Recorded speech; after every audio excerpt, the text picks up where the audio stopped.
Hi, boys and girls. This is Grandma Sheila, and our story this week is called A Story of Love.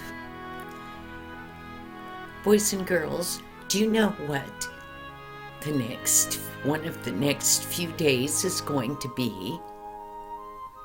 Well, I know at my church this weekend we're going to celebrate Mother's Day. You know, having a mother is the greatest thing that you can ever have. And all the time you have with your mommy, you need to treasure it. Well, that's what our story is about a mommy. Now, in order to become a mommy, you truly have to have a child. Well, this mother, Mrs. Johnson, she was so excited, her and her husband. This was their first baby, and the doctor had told them that it was going to be a little boy, and they were so excited, and their friends all started bringing them presents. A nice, soft, cuddly blanket and a soft little teddy bear. They brought them all kinds of little clothes for this little boy. They were going to name him Stevie. Well, it takes 9 months to make a baby, and that may seem like a very long time.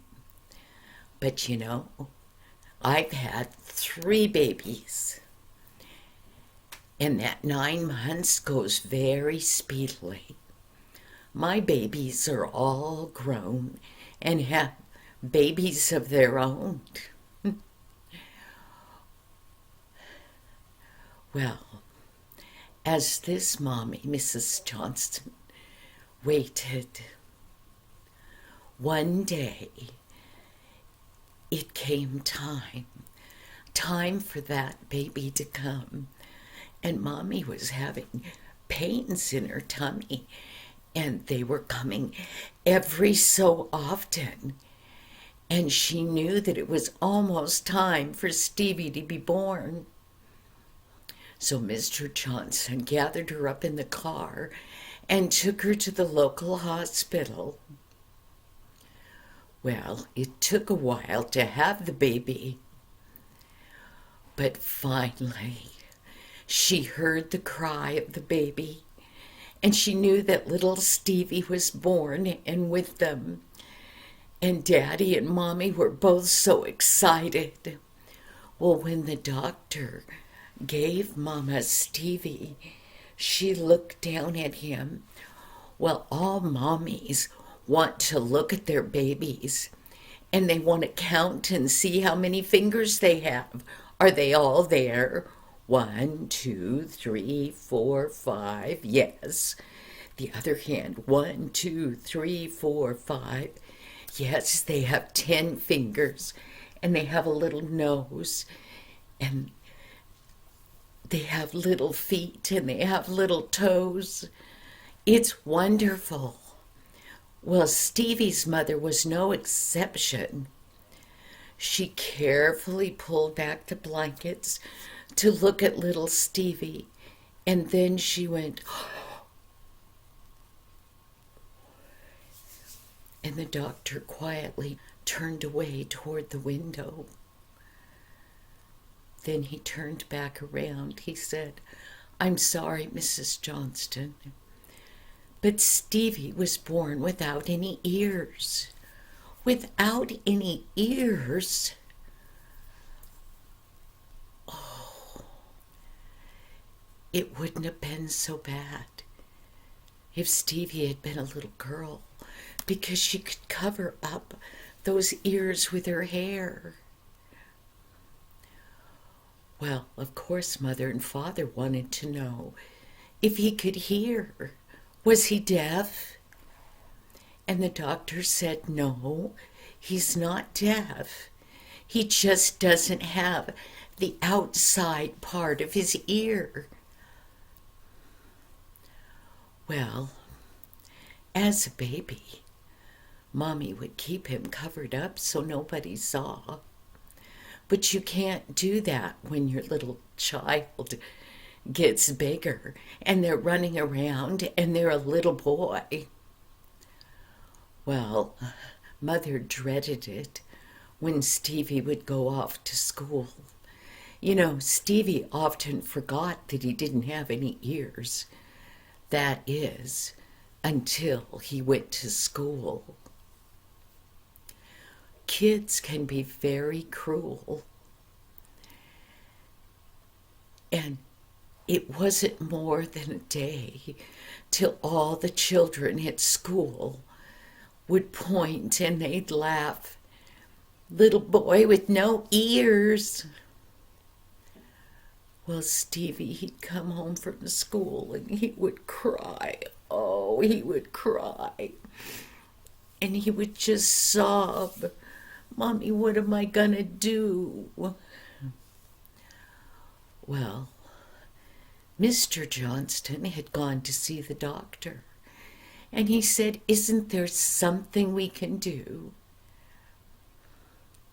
Well, by this time, the doctor and Mom and Dad knew that Stevie could hear as good or better than most children. And he was a brilliant little boy. He was doing really well in school when the kids weren't teasing him. So he went to the doctor's office, and he sat down in the office, and he asked the doctor, he said, there has to be something we can do. Well, the doctor turned to him and he said, if you could find somebody that for some reason is willing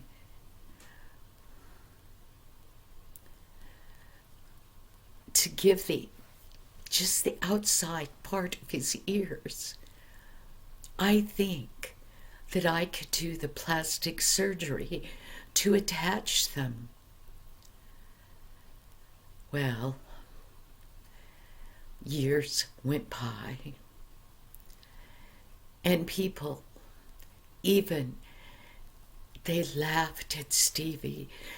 The other children would point at him and go, you're a freak.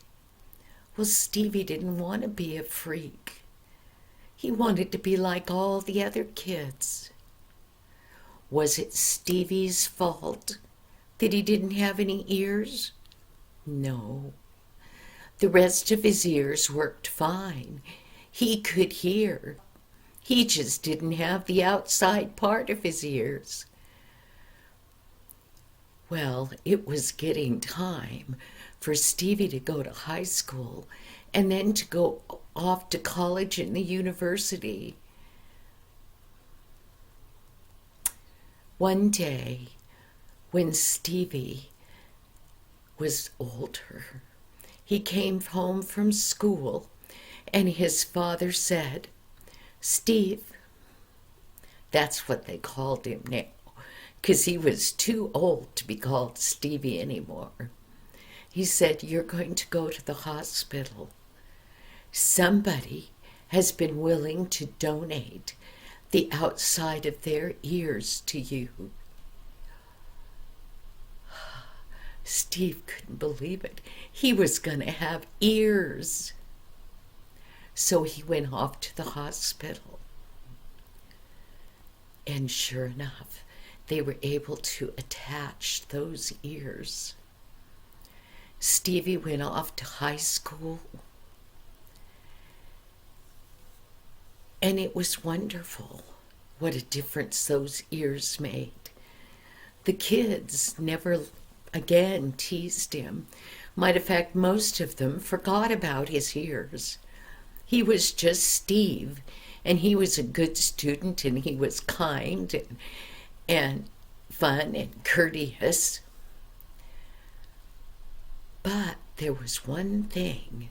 Stevie's father and mother wouldn't tell Stevie where those ears had come from.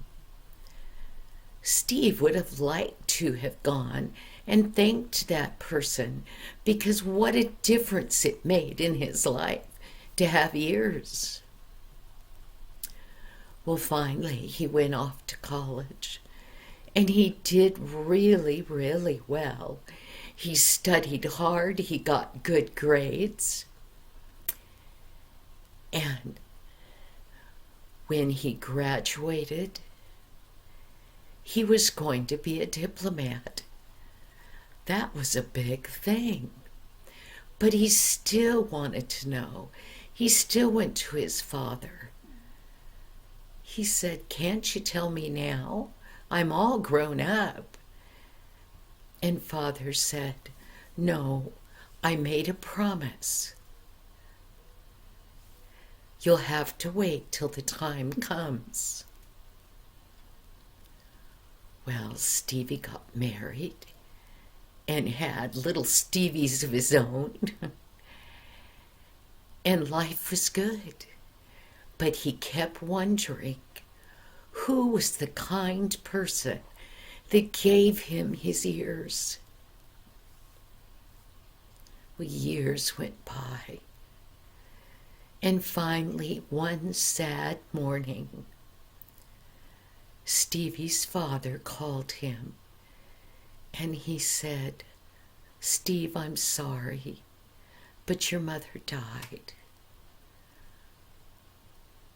Steve loved his mother dearly. He was devastated. He got his family all in the car, and they went to that old home.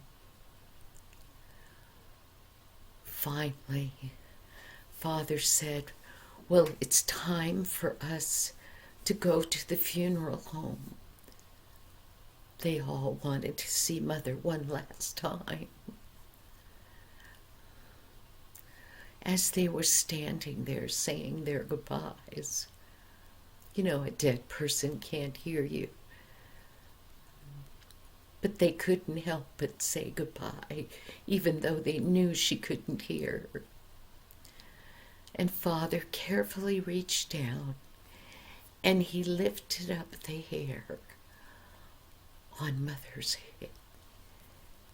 And Stevie saw that Mother had no ears. No ears. And then Stevie realized Mother had given him her ears. What love that is, to give part of yourself to your own child. Now Mother, Father said, had chosen never ever to cut her hair, so nobody ever knew that under that reddish brown hair that she had, that there was no ears. No one knew but Father and the doctor. Boys and girls, that's kind of like the story of Jesus. He didn't just give his ears. He gave his whole self for us. And we need to thank him. Just like Steve wanted to thank whoever that person was. We know who that person was. We know that Jesus gave his life for us. And we should thank him every day. That was a big sacrifice. Thank you, boys and girls. Have a nice Mother's Day now. I'll see you next week. Bye-bye.